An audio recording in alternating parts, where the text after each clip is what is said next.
Well, ladies and gentlemen, welcome to Carl's Technical Corner Review. I have three little two Arduinos actually. One is the Arduino Uno from OSEP, another one from Arduino themselves, which is actually called the Due, and we have right here the Raspberry Pi. Now these three are basically credit card size, I should say actually two of them are credit card size microcontrollers, which is the Uno from OSEP and the Arduino Due. These are microcontrollers basically themselves with using a ARMS processor in each of them. This one here is probably using a 16 megahertz. This one is using a 32 megahertz processor. The difference between these two obviously will be the speed of the processor themselves and the memory that each of them are using. This one I think is about 48K, I think. I am going to double check that as well. And this here is running with 256 or 512K of RAM on board. Obviously these two types of microcontrollers are actually used for prototyping small projects. Memory size, it depends on how much memory you're going to use for the actual application for themselves, and it will vary between different boards that they have.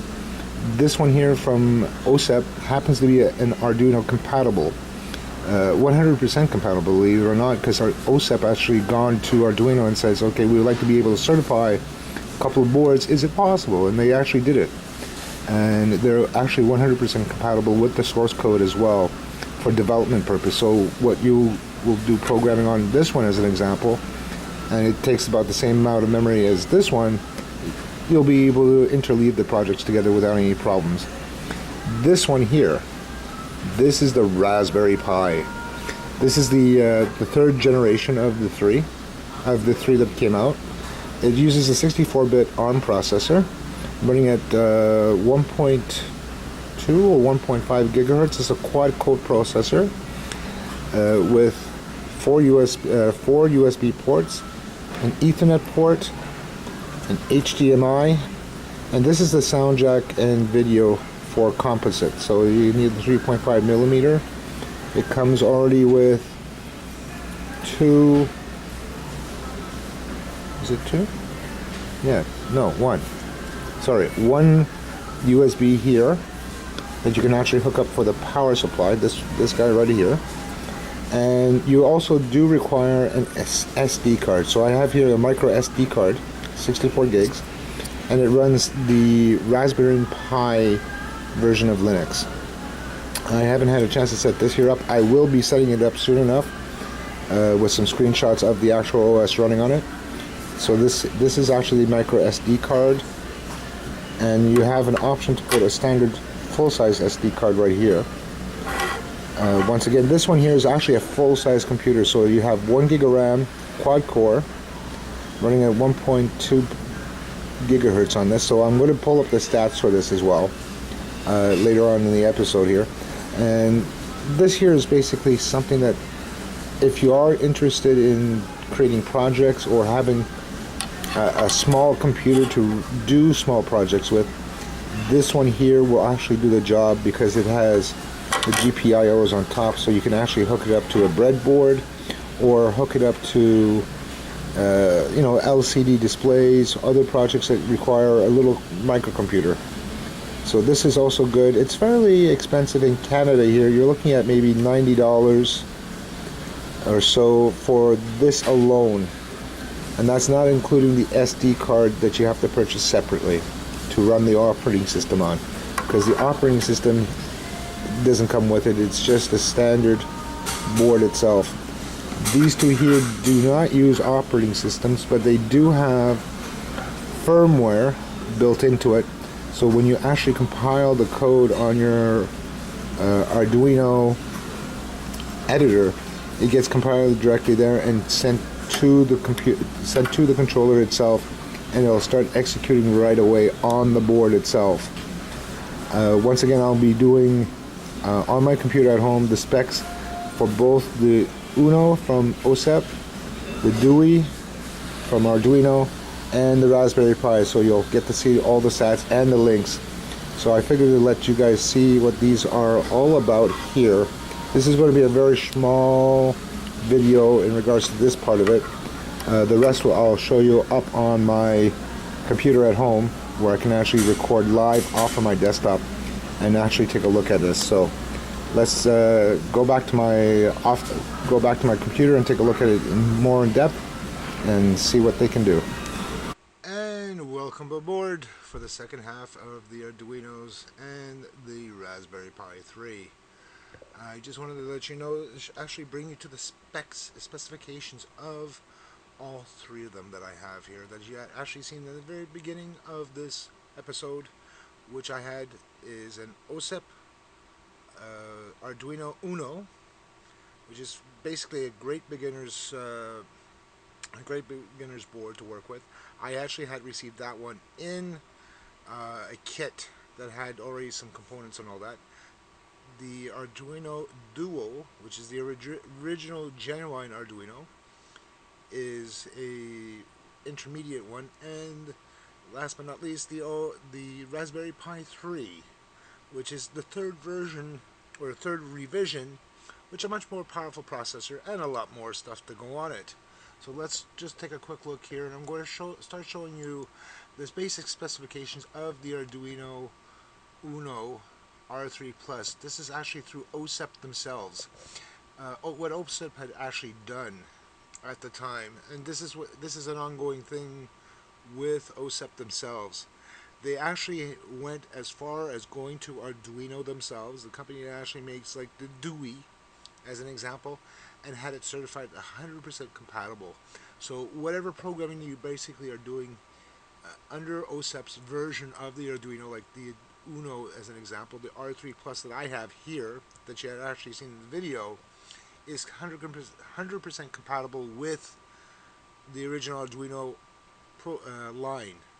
So, like in this case, this one here is actually, the one that I have here is actually been discontinued, but there is a version 4 that's actually out here, as stated further on this page, which I'm going to be including the links for, so you can actually go into depth on this.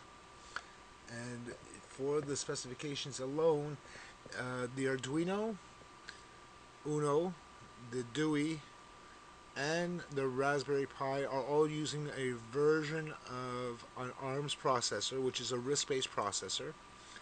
And this one here happens to be an 8-bit processor running at 16 megahertz. As we can see down here, it's a microcontroller. The flash memory is actually 32 kilobytes. The static RAM is only 2 kilobytes, so you have 32 bits, 32 kilobits of flash storage. That's to hold the actual programming for the projects that you have. The 2 kilobytes of static RAM is where you can actually execute the code. So that way the storage of the flash memory is just hold your basic programming code in there. The executable gets run in the static RAM, and it does the things that you want the project to do. It is also powered. It also gives you a 1 kilobyte ROM, and it runs under a 5 volt voltage, but it will use anywhere between 6 and 12 volts. They usually specify offhand usually 12 volts to bring it up to the maximum. This here, for the simple reason, is if you're running off of either the 3.3 or the 5 volt pinouts, you'll still have enough power or enough juice to power the rest of the system up. That's including the processor, anything in flash memory and all that gets power to it very easily. The only thing I would suggest when you're working with your projects or learning your projects on either on this board here, on the OSEP Uno from Arduino, or the Arduino line, always remember with the projects themselves. This even includes on the Raspberry Pi 3 as well. Especially doing projects like this, is to take into consideration the amount of power that you would need to go through this and to power your project. Unless it's something more specific where you know that you're not going to be plugging in the power out from either one of the three to the actual board itself, I would usually suggest for something like that, especially when learning, and I'm still going through the process of learning myself here on the Uno, and then I'm going to be going to the Due, and then also doing stuff with the Raspberry Pi. I had bought a separate power supply just for the PCB, the what they call is the PC, kind of like a PCB board, but it's not. It's actually a breadboard where I can actually plug in directly the positive and negative and run it at different voltages there, but at the same time making sure that I don't have any of the 3.3 or 5 volts out from either one of the three going to the breadboard itself. The operating as it shows here on the Arduino from OSEP, or the Arduino OSEP Uno, it runs between 6 and 12 volts. I usually go for 12 volts, maximize the usage. This actually runs off of a USB connection, like when you're doing the programming as an example. You can actually program it through the USB, which has also a special application which lets you upload it to the Arduino and also power it at the same time. So basically you can see in the video in the terminal the response back on your computer screen, and you can be either programmed through a Windows-based machine or a Mac-based machine. They also do have a version for Linux as well, which you can also do it through Linux as well. So that way you can use one of the three environments without any problems. And besides the information that we have here, which like I said, I'm going to let you go through with the links down below in the description below, so that way you can get a better idea off this on your own time. So I'm just going through some of the basic specifications on this one here. And as you see here, because of this being discontinued, the version 4 of this will probably do the same type of job. Now, as for the Arduino Due, which is actually the original, not as the one from OSEP, which is also, like I said, 100% compatible, because they actually went through the proper channels with Arduino to make sure that it would be perfectly up to snuff, considering people like to learn stuff like this.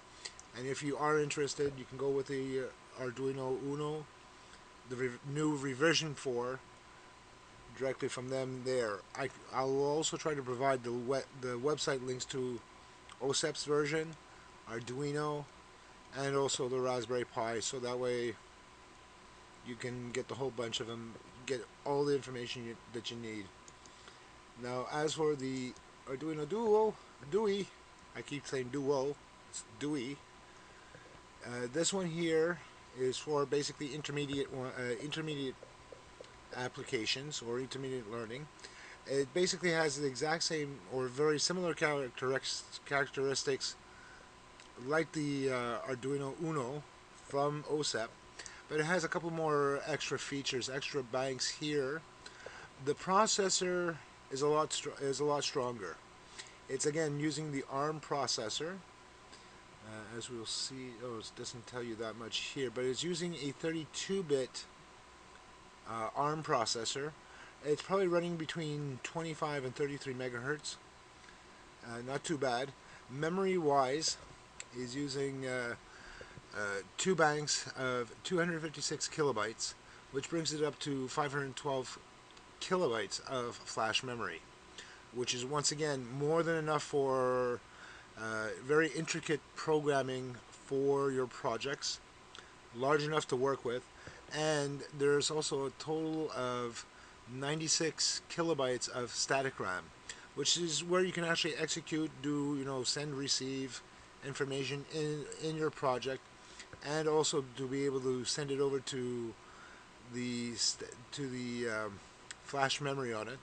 Or if you have like an external hard drive, and I do believe this has actually, if memory serves me correct, 2 USB ports. One is actually used to power it, which is the power source. The second one, I believe, is this one here. Will actually, you can hook up like an external, let's say USB connection or USB hub, and use an external hard drive or whatever flash memory to actually save it.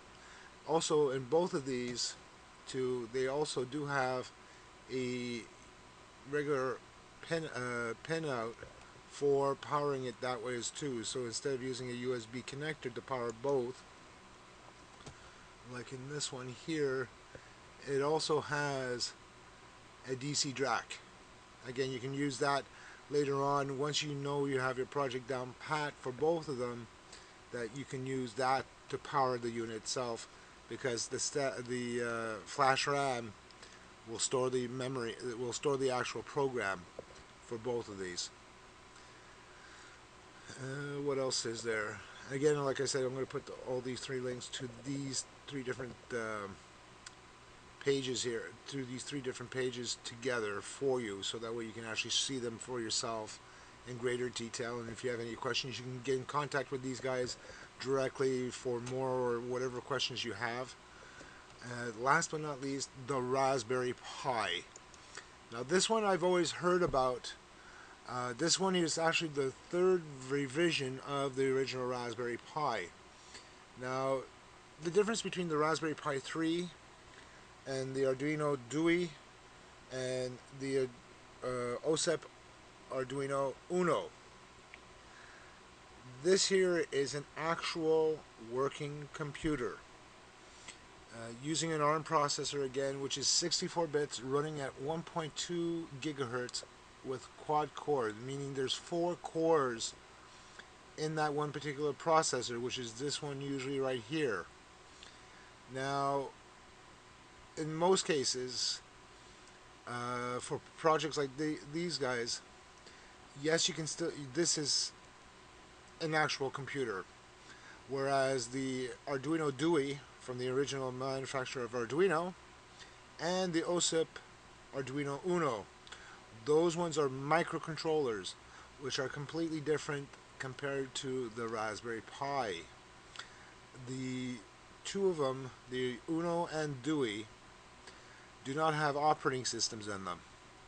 They do have some firmware which will let you execute the actual application or project that has already been compiled directly on the computer that you have at home and imported into the Arduino board itself. So it gets compiled and sent over, and it executes directly within a matter of seconds after it being uploaded to your Arduino board. Whereas the Raspberry Pi requires its own operating system, and there are some versions of Linux called Raspbian. Another one is also out from Microsoft called Windows 10 IoT, or Internet of Things. And there's some other versions here just to show you in the download section. For this, they do show you that there's several varieties of either Linux or a version of Ubuntu as well. My God, okay, it's been updated here. You'll have Raspbian, which is the default, which is actually a version of Debian. I would usually, for myself, and I'm letting you guys know now, I would go with Raspbian to learn with, because that is the easiest and quickest way to work with it, or a version of Ubuntu.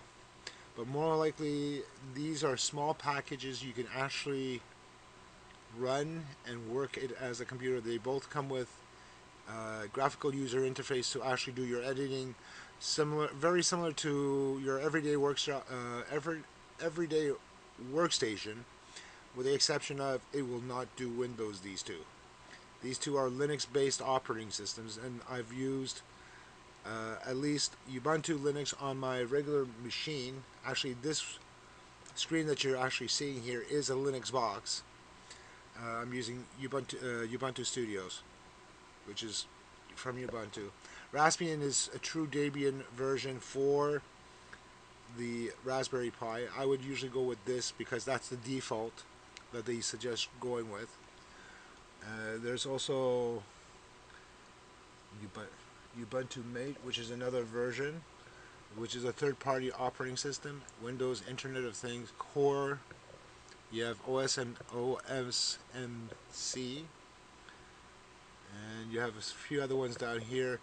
More likely with these ones here, the third-party ones, when you do set it up on the Raspberry Pi, you might have to have this configured or plugged in via Ethernet cord to your network in order to download the third-party ones.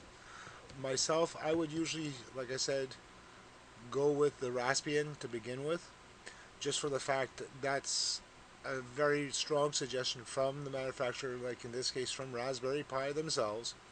I would usually go with the default because for the simple fact, once you learn a version of Linux, almost any version of Linux that you'll be working with, whether it's Raspbian, Ubuntu, Fedora Red Hat as an example, there's very minor changes in how the command line works and all that, and how the commands are. Once you learn the intricacies of either one or any one of them, it's just minor stuff, because what will be in one might not be in another one. But anyhow, at any rate, these are the operating systems you can use, and there's been known projects, and I've seen this myself personally, where they've actually used this full-fledged computer to make it as a media center, a credit card size media center. And that's where the power lies specifically for this one, since it has a quad-core processor in it, 64 bits, with a wireless N connection, which is fantastic. It also comes with Bluetooth 4.1. So if you have any Bluetooth keyboards and mices, or like I like to joke, mices sometimes, it can be hooked up that way. It also comes with low energy DF. Okay, it also comes with 1 gig of RAM. It comes with 4 USB ports. It also has a full HDMI port. That's this guy here. You can hook this up to a high definition TV. So you can go from either a 720 or a 1040, even possibly using it on a 4K monitor. That's how good this is. There's also, as well, a combined 3.5 millimeter audio jack and composite video. Now this jack here, which is right next to it, to the HDMI, not this one here, but this one here. This one you can get a 3.5 millimeter to composite, which is the RCA type of jacks on the backside of the TVs, and I know even on the high definition TVs, they have that still as well for other medias. Works extremely well. This is for when you don't have a HDMI connection, like if you have an old CRT or old TV tube type, you still can hook it through that way, and it still will give you the same. It's just the resolution might be lower than what it is in HDTV, but it'll give you what you need. And it also has an Ethernet port, like it says here. It also has combined 3.5. It also gives you a camera interface. In other words, if you were to buy the micro camera, there's a small film connection that you can actually hook it up to, which is more likely this one here in between the two composites and the HDMI port. And it also includes a micro SD card skirt or kit, which is basically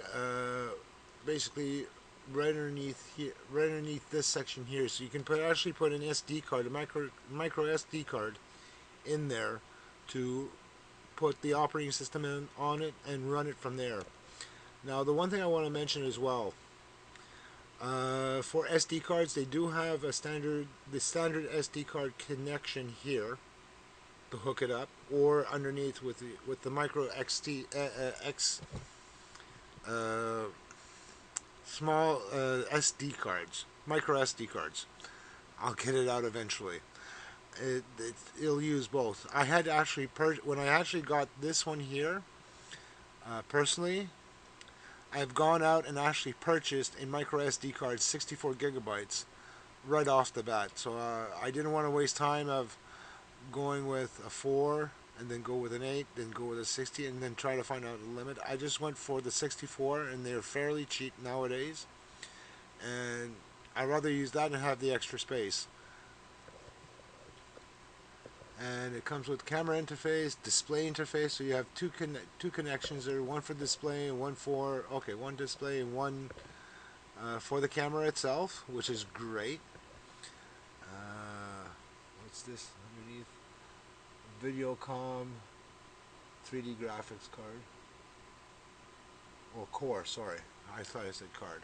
Anyhow, that's all pre-packaged onto this micro USB card, onto this credit card size. And again, it's powerful. I've heard and seen people use, even on the second generation of Raspberry Pi, they made a lot of beautiful stuff with it. And this here, again, like I said, is a computer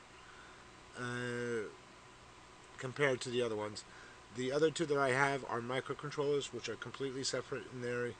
They have the same functionalities where you have the GPIOs here, where you can put your project, or you can actually plug in your project here, even on the Raspberry Pi 3, and you can do it that way as well, and use this in case your projects may need the capabilities of what the Raspberry Pi 3 can do, which is actually a full-fledged computer running on Raspbian.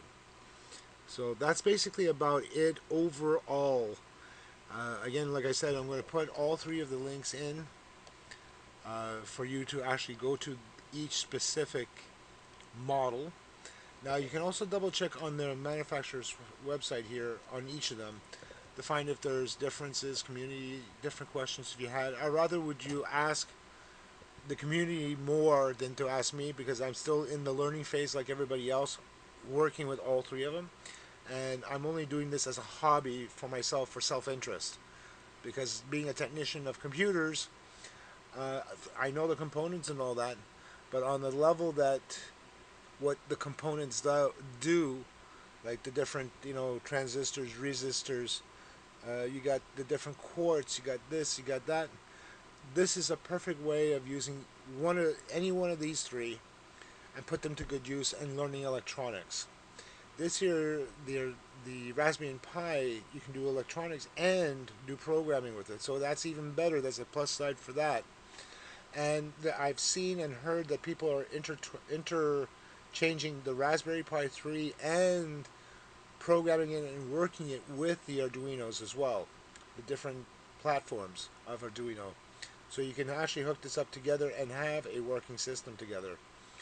So as for this little project here for the Arduinos and the Raspberry Pis that I just shown you earlier in this episode, and the spec sheets here, if you like it, please give it a thumbs up. If you dislike it, give it a thumbs down. If you have any comments, what you think I may have done wrong here or didn't give enough information, just take a look at the sheets here that I'll be putting online here for you to review directly from the manufacturers themselves.